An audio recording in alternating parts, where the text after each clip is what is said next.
Por isso que a doutrina é tríplice. Filosofia e religião se irmanam na sabedoria. E a religiosidade da doutrina espírita, que no fundo é moral cristã genuína, nos conduz ao amor.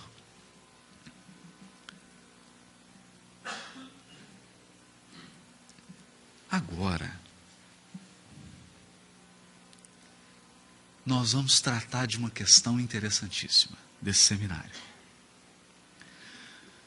André Luiz, no Evolução em Dois Mundos, utilizando uma terminologia adequada ao século XX, vai chamar esses seres de co-criadores em plano maior.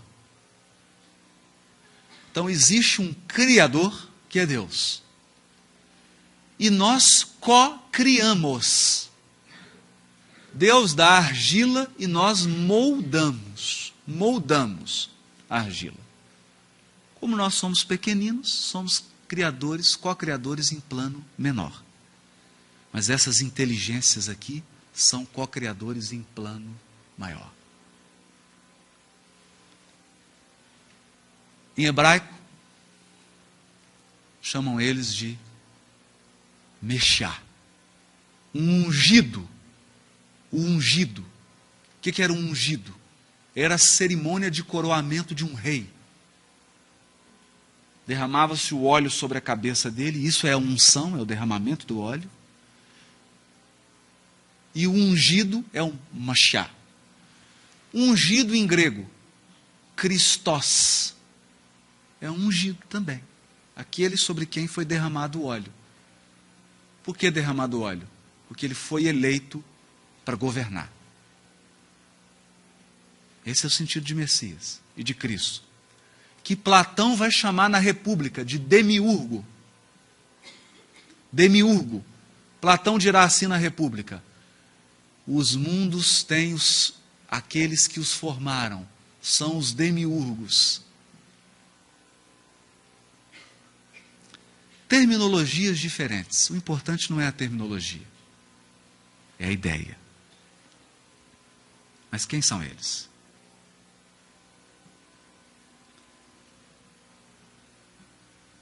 Nessa substância original, fluido cósmico,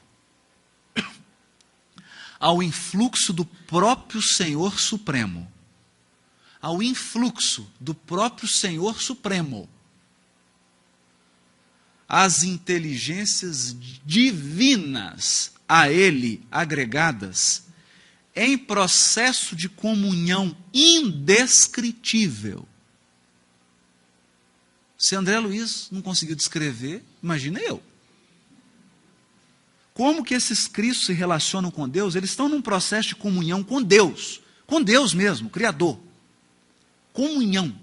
Eles estão num processo de comunhão que nós não podemos descrever. Extraindo desse hálito espiritual os celeiros da energia com que constroem os sistemas da imensidade, em serviço de cocriação em plano maior, de conformidade com os desígnios do Todo Misericordioso, que faz deles agentes orientadores da criação excelsa.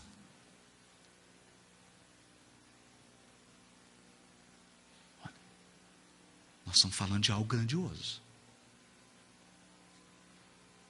Nós estamos falando dos engenheiros, dos arquitetos de Deus,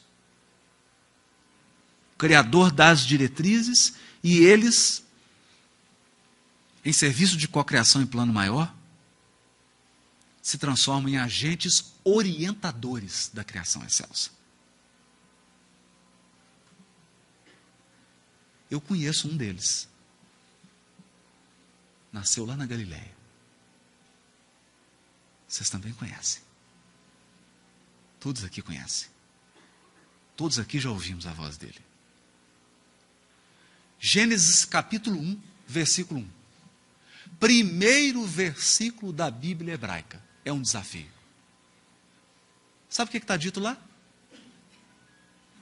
Bereshit bara Elohim et hashamayim ve'et haaretz. Entenderam? No princípio, bara. Traduziram. Criou.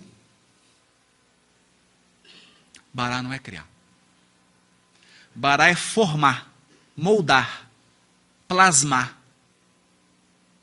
Elohim é Deus no plural. O céu, no plural? Eu só achei que era um Deus só. Não é um Deus só. Você não tá entendendo? Procurando na tradição judaica, a interpretação do primeiro versículo da Bíblia hebraica. O que eles dizem? Encontrei um comentário de um sábio antigo. Ele dizia assim: Deus dispunha de um conselho de anjos, a quem ele consultava para criar. Conselho. Por quê? Porque, na verdade, eles não criam, eles formam. Quem cria é Deus. Deus cria o fluido cósmico. Os co-criadores apenas moldam essa argila e formam uma imensidade de mundos, de galáxias, de nebulosas e de outras coisas que nós nem sabemos que existem. Revista Espírita de 1868. Revista Espírita. Kardec. Mensagem de Lacordaire, dada em Paris em 1862 a Allan Kardec. Ao lado de Deus. Eu vou ler de novo. Ao lado de Deus estão numerosos espíritos chegados ao topo da escala dos espíritos puros.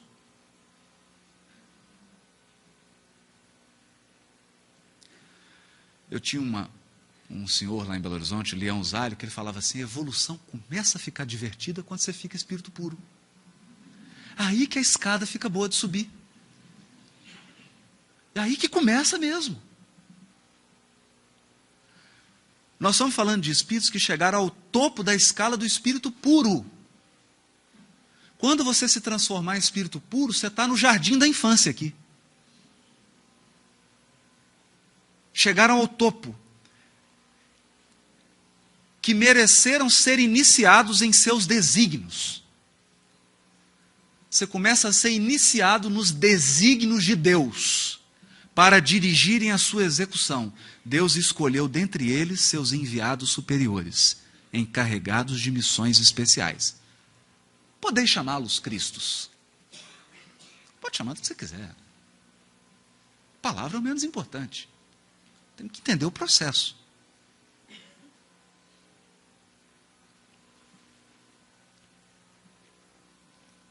Os Messias, Revista Espírita ainda, agora São Luís, seres superiores, chegados ao mais alto grau da hierarquia celeste, depois de terem atingido uma perfeição que os torna infalíveis daí por diante.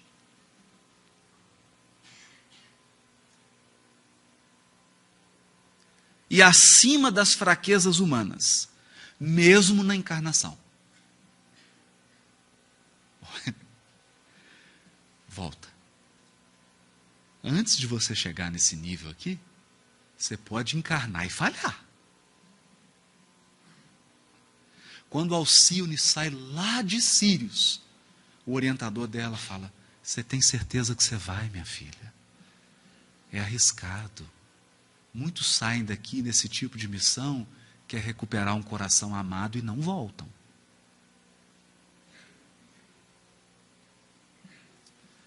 Admitidos nos conselhos do Altíssimo. Encontrei os conselhos aqui, da tradição judaica. Admitidos nos conselhos do Altíssimo. É a diretoria de Deus. Não consigo, eu estou começando a sair do planeta. Recebem diretamente sua palavra. Diretamente. que são encarregados de transmitir e fazer cumprir. Verdadeiros representantes da divindade, da qual tem o pensamento. É entre eles que Deus escolhe seus enviados especiais, ou seus messias, para as grandes missões gerais. Nós recebemos um desse aqui.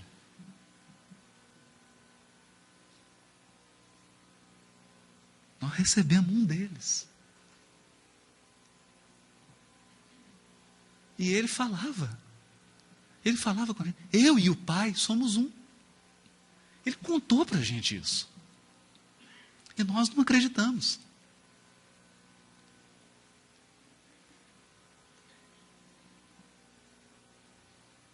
A caminho da luz. Capítulo 1. Rezam as tradições do mundo espiritual que na direção de todos os fenômenos do nosso sistema existe uma comunidade de espíritos puros e eleitos pelo Senhor Supremo do Universo, em cujas mãos se conservam as rédeas diretoras da vida de todas as coletividades planetárias. Parece uma poesia esse parágrafo do Emmanuel. Comunidade de espíritos puros. São os Elohims. Esses são os Elohims. É a comunidade de espíritos puros. Ciclo é o movimento de rotação de um corpo celeste em torno de outro. A rotação da Terra em torno do Sol dá o que nós chamamos de ano. Nós chamamos de ano. A rotação da Lua em torno da Terra dá o que nós chamamos de mês. Não tem jeito de medir um ciclo por outro. Sempre dá impreciso. Sempre, sempre, sempre. A maioria dos nossos calendários são calendários lunisolares. É uma mistura da rotação da Lua em torno da Terra e da rotação da Terra em torno do Sol. Como não tem como você medir um ciclo pelo outro, qual o jeito de você ter precisão absoluta? Você ficar acompanhando a Terra enquanto ela se movimenta em torno do Sol. De fora. Então você tem que ter uma nave espacial e ir movimentando com a Terra. Nós vamos dar dados cronológicos aqui, mas isso não pode ser interpretado ao pé da letra, porque nós estamos medindo um ciclo pelo outro. Não vai dar exato. Então, esse acontecimento dura tantos anos. Como é que eu meço o movimento de rotação do sistema solar em torno da constelação de Hércules por ano? Sendo que ano é a rotação da Terra em torno do Sol. Como é que mede isso? Não tem como medir. São dados aproximados. Dados aproximados. O que já nos advertiu Jesus. Daquele dia e hora, nem o Filho, nem os anjos do céu sabem, mas só meu Pai. Porque os ciclos vão se ampliando e nós vamos perdendo referência. Vamos perdendo referência. Então aqui é preciso ter só esse cuidado. São medidas aproximadas. Mas o segredo aqui é que tudo é cíclico. Cíclico. Primavera, verão, outono, inverno. As fases da lua. Tudo na vida é ciclo. Do ponto de vista de tempo. São ciclos. Ciclos. Então, feitas essas observações, porque nós já tivemos ocasiões em que as pessoas ficaram fazendo conta matemática. Você errou aqui por 0,0013. Não tem como. É preciso entender essa limitação do processo de medição. Então, aqui a gente vai vendo esses ciclos todos, né? E vamos entrar agora.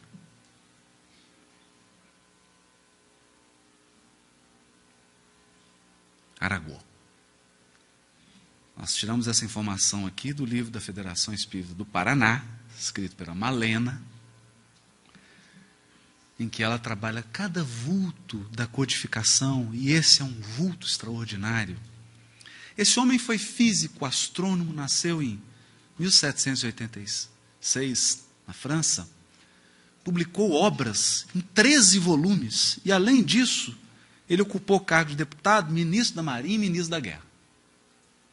É um homem engajado politicamente, uma grande inteligência. Uma grande inteligência. E na Revista Espírita, conta de quem que ele é. Ele é a encarnação de quem? Eu não vou contar. Podcast com Henrique Baldovino, nós vamos dizer quem é. Bom, o que esse homem diz no livro A Gênese? Agora vamos começar.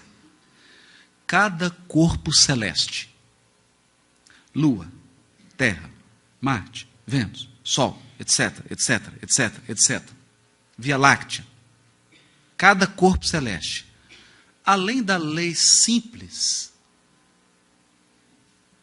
né, que presidem a divisão dos dias e das noites, das estações, etc. Isso é o simples. Isso é o que todo mortal sabe. Primavera, verão, outono e inverno, dia, noite. Todo mundo sabe isso. Todo mundo sabe que é cíclico. Por exemplo, agora nós estamos no verão em Curitiba, né? Todo mundo sabe, porque isso fere os nossos sentidos físicos. O que o Arago está dizendo aqui? Transcenda. Transcenda. Não existe um princípio de simetria na lei divina? Então começa a usar a lei raciocinada.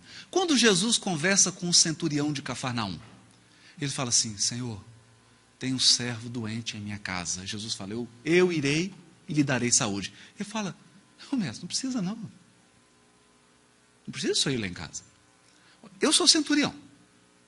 Eu tenho soldados às minhas ordens.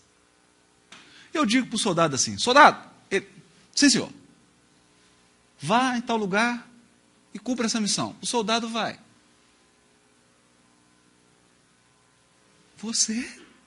Basta dar a ordem aí que alguém vai lá. Isso é fé raciocinada. Você usa o que você conhece para sondar o que você desconhece. Isso é fé raciocinada. Aplicando o princípio da unidade, o princípio da simetria.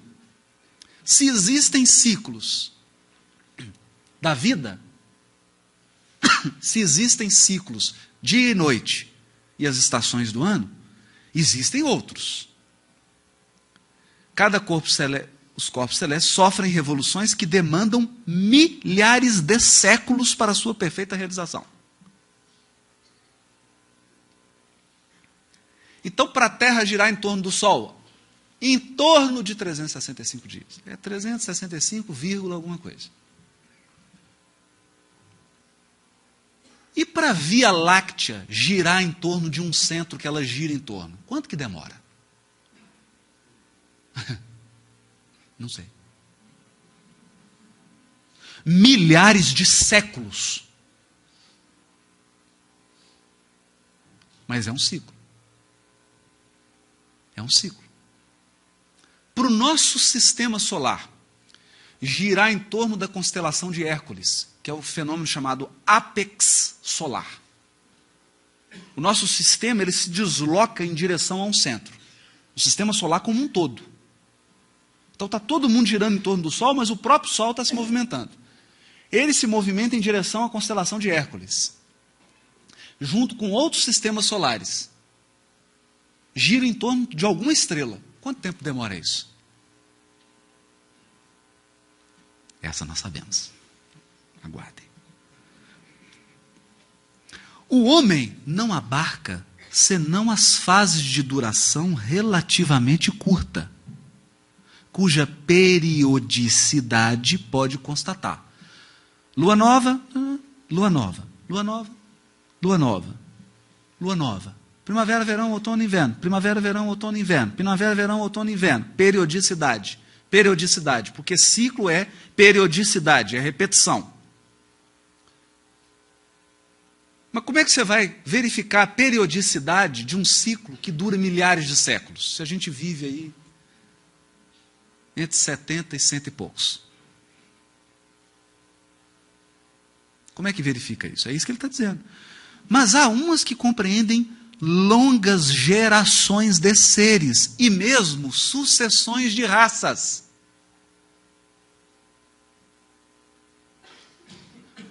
Muita calma nessa hora. Concentração. Há ciclos astronômicos que regem as sucessões das raças no planeta Terra. É isso que esse gigante está dizendo. É isso que ele está dizendo. Ele vai dizer mais. Num mesmo sistema planetário, no caso, por exemplo, sistema solar, todos os corpos que dele dependem reagem uns sobre os outros.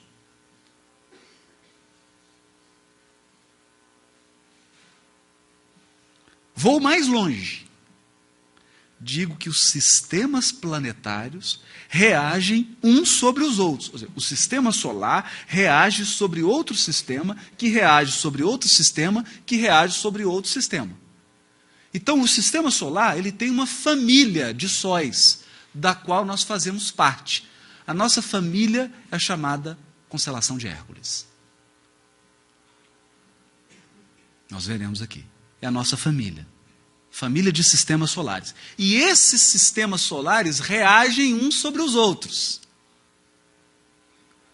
Em razão da aproximação ou do afastamento que resulta de seu movimento de translação através das miríades de sistemas que compõem a nossa nebulosa. Olha, gente. Existe o trava-língua, esse aqui é o trava-cérebro.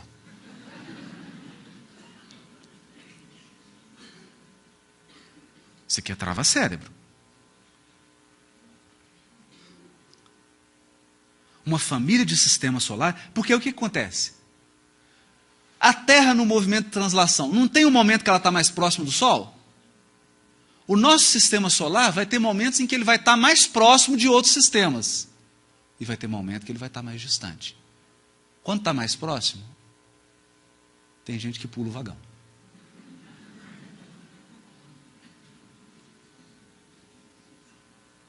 Tem gente que pula o vagão. Tudo harmônico, não tem mágica. Porque alguns imaginavam que viam um planeta com uma mochila nas costas, ia entrar no sistema. Vem cá, gente, os degradados, por favor.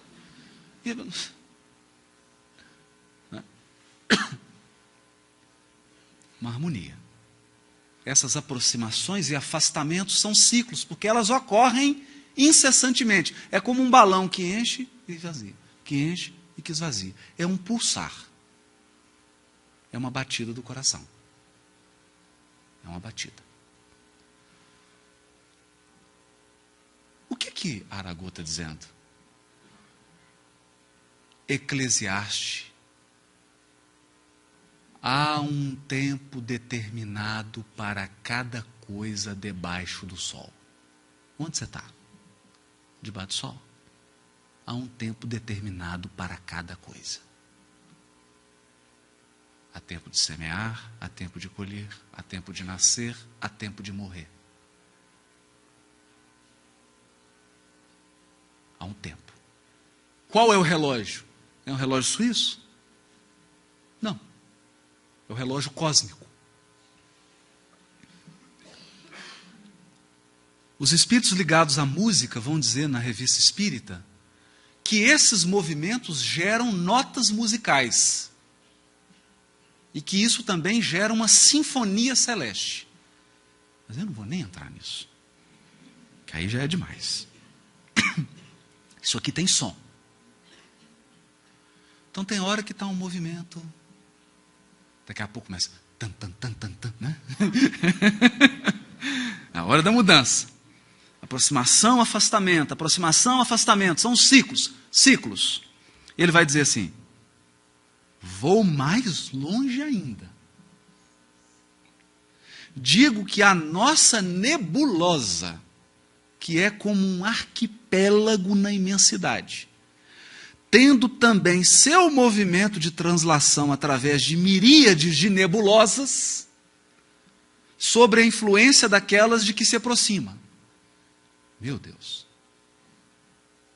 Então, nebulosas giram em torno de uma maior e tem uma aproximação. Bom. Assim, aí ele resume. As nebulosas reagem sobre as nebulosas. Os sistemas solares reagem sobre os sistemas.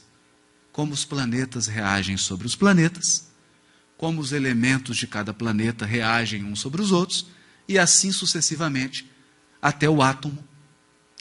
Ou como os poetas podem ver na escuridão, dizia o poeta inglês: arranca uma rosa e você tocará uma estrela.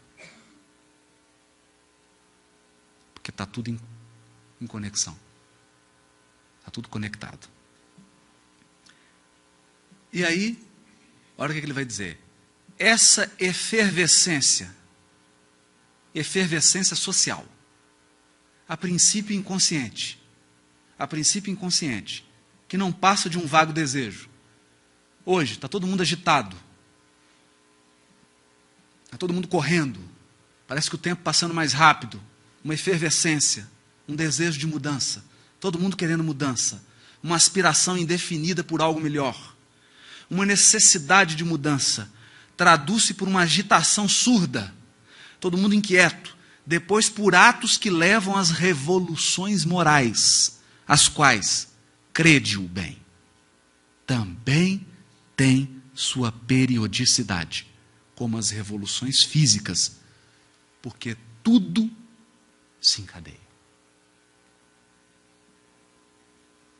Tudo se encadeia. O chamado renascimento grego, Sócrates, os grandes. Depois, Renascimento, Revolução Francesa, efervescência. São as mudanças. Começa a caminhar lento, de repente vem aquela efervescência e dá um salto. Vem, isso tudo é cíclico. Nós estamos falando de uma lei. Quem está dizendo isso? Capítulo 8. Não, desculpa. Capítulo 18, item 8 do livro A Gênese de Kardec. Está lá. Bom.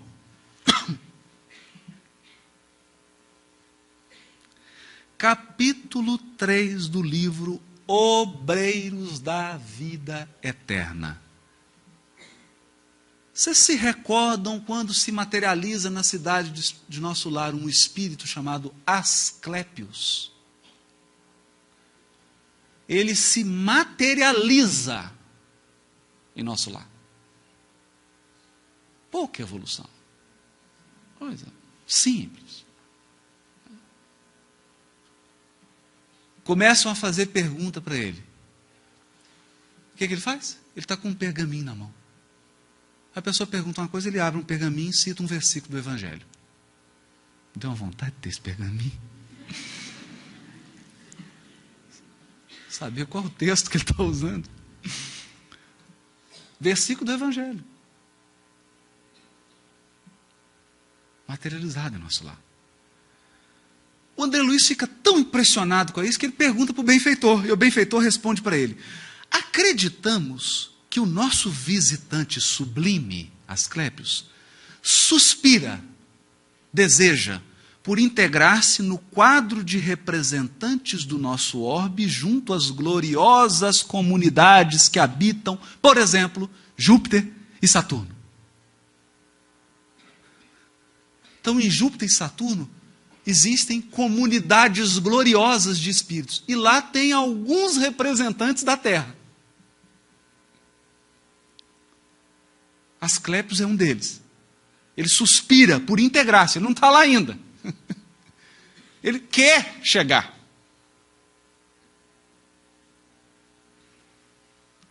Os componentes dessas, ou seja, quem vive em Júpiter e Saturno, nessas comunidades gloriosas, o que eles querem? Esperam, ansiosos, o instante de serem convocados às divinas assembleias que regem o nosso sistema solar. Então quem está lá fala assim, eu estou assim, tem um condomínio lá no sol.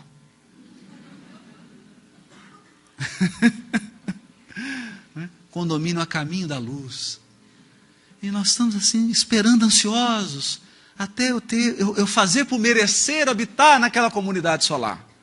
Naturalmente, comunidades que auxiliam os cristos que dirigem o sistema. Entre essas últimas, quem mora lá, entre os que moram lá, estão os que aguardam cuidadosos e vigilantes o minuto em que serão chamados a colaborar com os que sustentam a constelação de Hércules, a cuja família pertencemos. Então, lá no centro dessa constelação de Hércules, tem uma comunidade solar, e os que estão aqui no Sol estão, tem um condomínio lá. É tão maravilhoso. Os que orientam o nosso grupo de estrelas, os que orientam os sóis, aspiram naturalmente a formar um dia na coroa de gênios celestiais que amparam a vida e dirigem-na no sistema galáxio em que nos movimentamos. Então, esses que estão na Hércules estão falando assim, tem um condomínio no centro da Via Láctea, é tudo de bom. Quero ir para lá. E sabe, meu amigo, que a nossa Via Láctea, viveiro e fonte de milhões de mundos, é somente um detalhe da criação divina, uma nesga do universo. Vocês desanimaram? Por quê? Nós temos a eternidade, você vai ficar fazendo o quê? Como é que você pretende gastar a sua eternidade?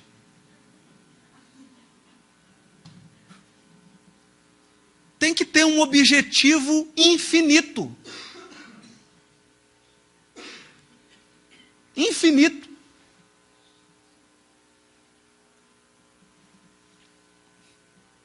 Dá uma sensação de pequenez, né? Uma sensação de pequenez. Agora é o Chico no livro Na Era do Espírito. O que o Chico fala? Um dia ele chegou e falou, mano, me explica esse negócio de Cristo, de Messias, coordenador. Aí o Chico falou, o Emmanuel falou, Chico, isso é complicado, meu filho, você não vai conseguir entender. Não, mas explica. Então tá, você está preparado? Eu vou te levar para uma viagem. E começou a levar ele para o mundo espiritual e abriu-se um painel diante dele. Apareceu então a Terra, na comunidade dos mundos do nosso sistema evolutivo em torno do Sol. O nosso Sol, depois, em outra face do painel, evoluindo para uma constelação que, se não me engano, é chamada de Andrômeda. Se enganou. É Hércules. Está no Obreiros da Vida Eterna. Ou então a de Hércules se movimenta em torno de Andrômeda. Mas aqui ele mesmo falou, se não me engano. Depois essa constelação, arrastando o nosso sistema e outros sistemas solares, evoluía em direção a outra constelação que já não tinha nome na minha cabeça. Essa outra constelação avançava para outra muito maior dentro da nossa galáxia.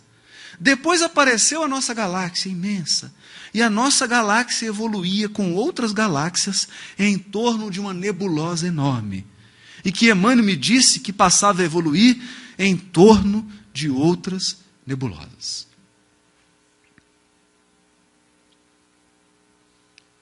Porque tudo está dentro da ordem divina. Cada mundo, cada sistema, cada galáxia, orientados por inteligências divinas, e Deus para lá disso tudo, sem que possamos fazer-lhe uma definição. Senti uma vontade enorme de voltar para minha cama e tomar café quente.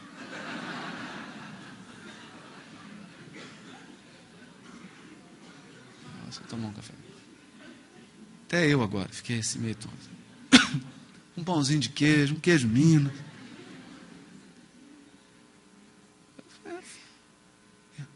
E Deus para lá disso tudo.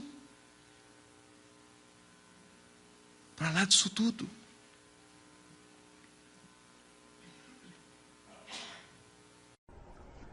Nós estamos, assim dizer, bom, aí depois ele fala assim, o Criador, a nosso ver, conforme ensinam espíritos amigos que nos visitam, é o Criador. O Criador é o Criador. Não podemos ainda ter outra definição de Deus mais alta do que aquela que Jesus nos ensinou quando o chamou de Pai Nosso. Além disso, a nossa mente vagueia. E aí ele vai falar. Acho formidável o que o professor Herculano Pires disse, que Jesus, quer dizer que Jesus seria o demiurgo da Terra. Demiurgo é o seguinte, Platão, no livro República, lá no banquete também, fala que cada mundo tinha um construtor. E ele dá o nome de demiurgo. Olha que coisa de Platão, né? É que foi lá longe. E aqui o Chico fala, não é isso mesmo. O demiurgo da Terra, nós chamamos de Cristo, você pode chamar de demiurgo, você pode chamar o que você quiser. Né? O que governa a Terra é Jesus. E o demiurgo do sistema será então um demiurgo de mais alta potência construtora. Olha o que o Chico está falando. Que o Cristo do sistema solar é ainda um espírito superior a Jesus. A esse respeito, peço licença para dizer que certa feita, bom, aí ele fala um negócio de Emmanuel aqui, e aí o Emmanuel mostra esse quadro para ele. Ou seja, gente, Jesus, governador da Terra, o sistema solar tem um governador, essa constelação de Andrômeda deve ter um outro Cristo, superior ainda ao do sistema. Tem o Cristo da Via Láctea, que é superior ainda a todos os outros. Mas a Via Láctea não gira em torno daquela mônada, daquela nebulosa? Essa nebulosa tem um Cristo também. Vamos parar por aqui? Vamos. Daqui a pouco vamos tomar um café quente, para não perder. E Deus? Deus está além disso tudo. Deus está ainda além disso. É importante a gente ter isso em vista.